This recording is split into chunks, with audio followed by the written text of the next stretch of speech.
It all starts with a question. What's next? My name's Peter, and this is Stacks and Facts.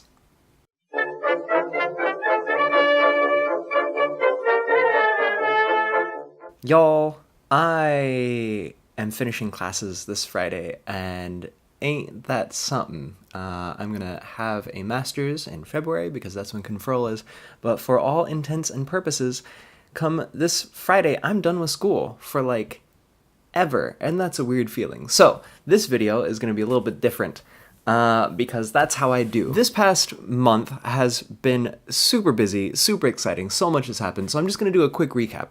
Around the end, October 31st, I flew to Toronto, and I was in Toronto for a few days for this thing called OpenCon, which was awesome. Basically, it was this get-together of me and 150 other people who are really into the idea that people deserve to have access to research that they pay for. People deserve to have access to education if they want an education. Money shouldn't be a barrier, neither should geography or anything else.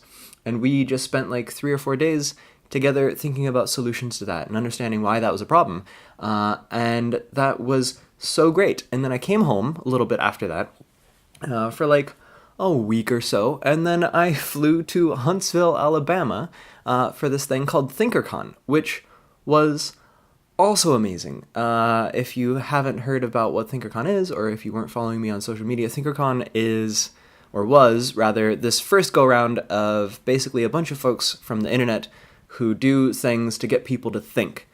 Just spending time with each other, relaxing, doing some brainstorming, and just generally feeding off of each other's energy. And it was also amazing. And both of these things have really gotten me thinking about what I want to do with the rest of my life, especially with graduation coming up soon. An update, I don't have a job yet, so that's fun. This is where I casually plug that I have a Patreon, and you might want to go give me some money on that if you're feeling generous. But I'm still looking for jobs. However, I have been thinking a lot about what it means to be a creator and what it means to be a librarian, potentially at the same time.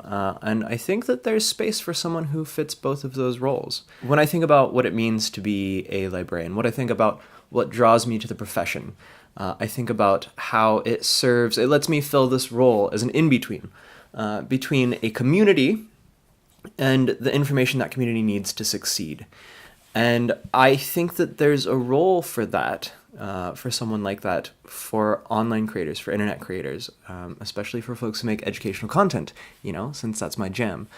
And so since I've gotten back from ThinkerCon, I've been thinking a lot about the troubles that internet creators have in terms of having access to information and the effect that has on their life, the measurable effects of not necessarily being able to afford healthcare, or not being able to earn a living wage, or being expected to work for more, or rather for less than what you're worth. And maybe it's optimistic of me, maybe it's idealistic of me, but I think that I can do something to make that work. So I've been doing some prototyping and some concept sketches, which Rick, if you ever watch this video, you'll be very happy to know that I'm using lots of stuff from LIBR 555 and 556.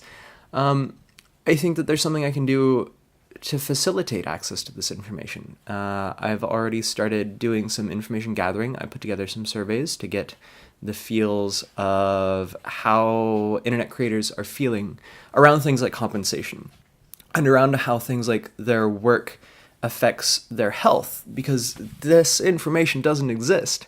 I mean, there's been a little bit of journalism on mental health side over the past year or so, but not really research, and I think it's important to study the things you love. So I've started doing that. Being realistic, I am also keeping an eye out for other jobs that are up my alley. I would really like to stay at UBC. I really don't want to give access up to research and things like that. And also other jobs in the field, or in the area in Vancouver. So we'll see how that goes. But yeah, it's an exciting time to be me. Hopefully I'm going to have some more information in about 2 weeks. Also, I will make another explicitly educational video for y'all. Not next week, because next week is Project for Awesome, and I would like to make a video for Project for Awesome, but the week after that. So stay tuned. And yeah, I guess that's it. Real short video this time.